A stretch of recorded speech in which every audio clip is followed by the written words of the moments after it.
Welcome back to the channel. We hope you're having a blessed day wherever and whenever you are. We're back for another daily reading, Monday through Friday, 8 a.m. Eastern Time. Right now we're in the book of John, and we're going to be reading chapter 13. Now, we're going to mix it up a little bit today. I'm going to let you hear this from my lovely wife, Casey. Casey, let's read chapter 13. I love you. John chapter 13 today.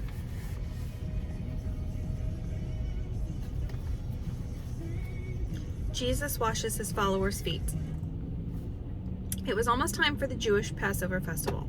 Jesus knew that the time had come for him to leave this world and go back to the Father. Jesus had always loved the people in the world who were his. Now was the time he showed them his love the most. Jesus and his followers were at the evening meal.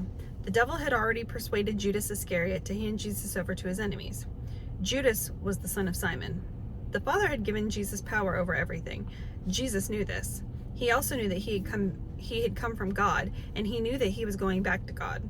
So while they were eating, Jesus stood up and took off his robe.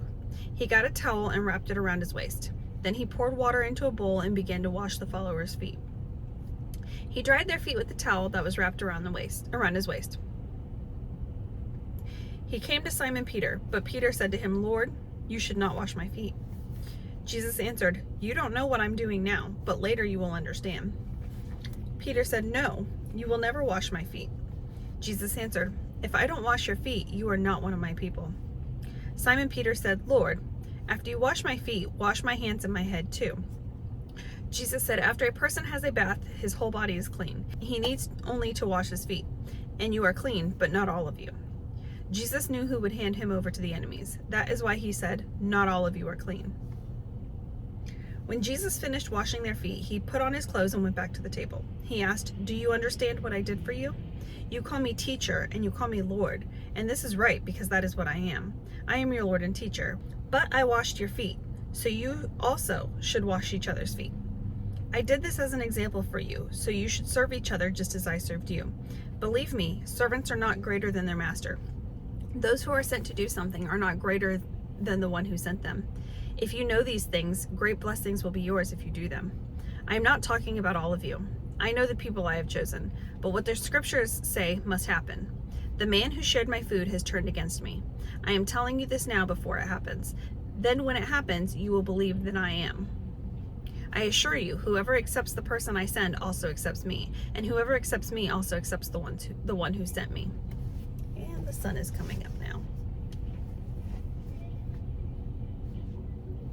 Jesus tells who will turn against him. After Jesus said these things, he felt very troubled. He said openly, "Believe me when I say that one of you will hand me over to my enemies." His followers all looked at each other. They did not understand who Jesus was talking about. One of the followers was next to Jesus and was leaning close to him. This was the one Jesus loved very much. Simon Peter made signs to his followers to ask Jesus who he was talking about. That follower leaned closer to Jesus and asked, "Lord, who is it?" Jesus answered him, "I will dip this bread into the dish. The man I give it to is the one." So Jesus took a piece of bread, dipped it, and gave it to Judas Iscariot, the son of Simon. When Judas took the bread, Satan entered him. Jesus said to Judas, "What you will do, do it quickly." No one at the table understood why Jesus said this to Judas, since Judas was the one in charge of the money. Some of them thought that Jesus meant for him to go and buy some things they needed for the feast. Or they thought that Jesus wanted him to go give something to the poor. Judas ate the bread Jesus gave him, then he immediately went out. It was night. Jesus talks about his death. When Judas was gone, Jesus said, "Now is time for the Son of Man to receive his glory, and God will receive glory through him. If God receives glory through him, he will give glory to the Son through himself, and that will happen very soon." Jesus said, "My children, I will be with you only a short time more. You will look for me, but I tell you now what I told the Jewish leaders. Where I'm going, you cannot come. I give you a new command. Love each other. You must love each other just as I loved you. All people will know that you are my followers if you love each other." Jesus says Peter will deny him. Simon Peter asked Jesus, "Lord, where are you going?" Jesus answered, "Where I'm going you cannot follow now, but you will follow later." Peter asked, "Lord, why can't I follow you now? I am ready to die for you."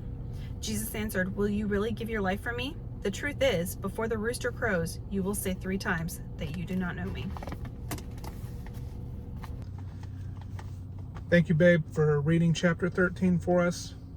We're a family channel. If you're just now tuning in for the first time, we just hope you'll join us Monday through Fridays for our Bible readings, 8 a.m. Eastern Time.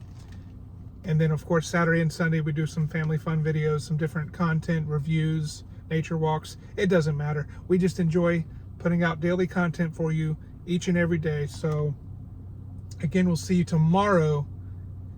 God bless.